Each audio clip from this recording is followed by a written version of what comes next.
যে বন্ধুরা আমার বাংলাদেশের এই পরিস্থিতির বিগত 17.5 বছর এই পরিস্থিতির জন্য একটি লোক দায়ী, সেটা হচ্ছে বিচারপতি খায়রুল হক। এই তত্ত্বাবধায়ক সরকার বাতিল করে দিয়ে অবসর যাওয়ার পরও হাইকোর্টে বসে রায় লিখে বাংলাদেশে এই পর্যন্ত যত লোক সাদা বরণ করেছে, যত লোক গুম হয়েছে, অবৈধভাবে হাসিনার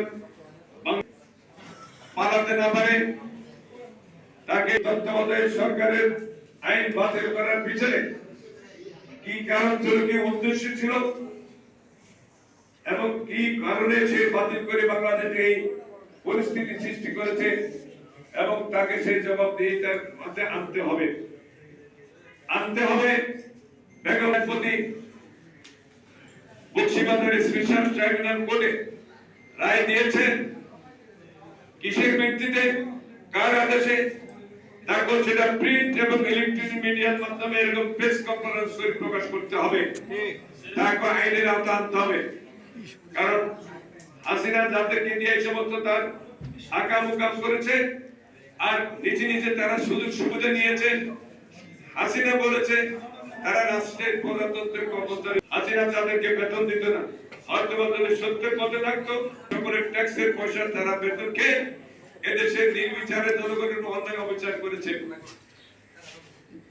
বাংলাদেশের গণতান্ত্রিক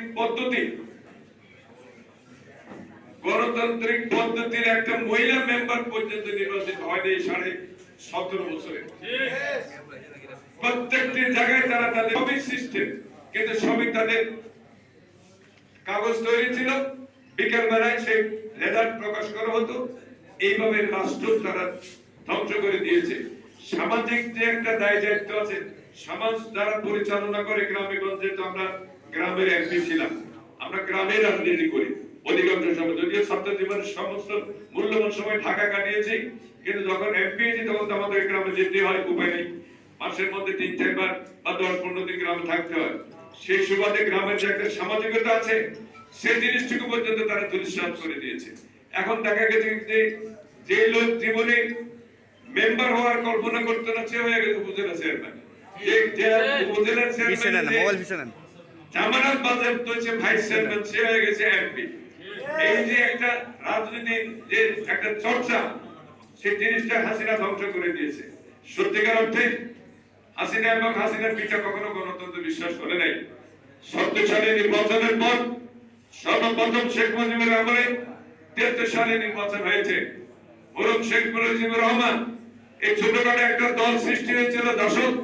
এই জাসদের ভয়ে তৎকালীন সময়ে ব্যালট পেপারে হেলিকপ্টার করে বঙ্গভবন আনি রেজাল্ট ঘোষণা করেছে। তাহলে তার মেয়ের কাছে তো গণতন্ত্র বলতে গও নাই, আমরা আগে সেটা মানুষ বিশ্বাস করে নাই। কিন্তু হাসিনা যে এটা কোথেকে সৃষ্টি করছে, আল্লাহ কি কি দিয়ে সৃষ্টি করছে, এদেশের মানুষ এই 17.5 বছর হাড়ে টের পাই। কি অমানুষ ডিজিএফআই নিয়ন্ত্রণ করে হাসিনা, এটা সেনা প্রধানের দায়িত্ব না, এটা প্রধানমন্ত্রী নিয়ন্ত্রিত। বাংলাদেশের সমস্ত জায়গায় আইনাগর তৈরি করে এইভাবে 12 বছর 14 বছর লোককে সেখানে রাখে। একটা জীবিত লোক মাটির নিচে এভাবে দীর্ঘদিন নির্যাতন করা হয়েছে, তাদেরকে অনেকে গুম করা হয়েছে, হত্যা করা হয়েছে, অনেকে হদিস নাই। আর আমরা যে সুযোগ পেয়েছি তাদেরকে আইনের আওতা আনা এবং এই অপকর্ম যাতে করে ভবিষ্যতে কখনো বাংলাদেশের কোন লোক, কোন শাসক এই অপকর্মগুলো করতে না পারে, তাই আইন তৈরি করে তাদেরকে আইনের মাধ্যমে রাখতে হবে। এখন বিষয় হচ্ছে মাঝখানে আবার কিছু লোক উৎপাত করছে, তাদের বিভিন্ন সমস্যা সংবলিত বাংলাদেশে এখন যে মাসিক বেতন দিব, সে বেতনটুকু পর্যন্ত হাসিনা রাখে নাই। হাসিনা যে কোনো লোককে ধরে 1000 কোটি টাকা, হাসিনা নিজের মুখের কথা, তার নাকি পিউনের কাছে 60 কোটি টাকা আছে তার অ্যাকাউন্টে।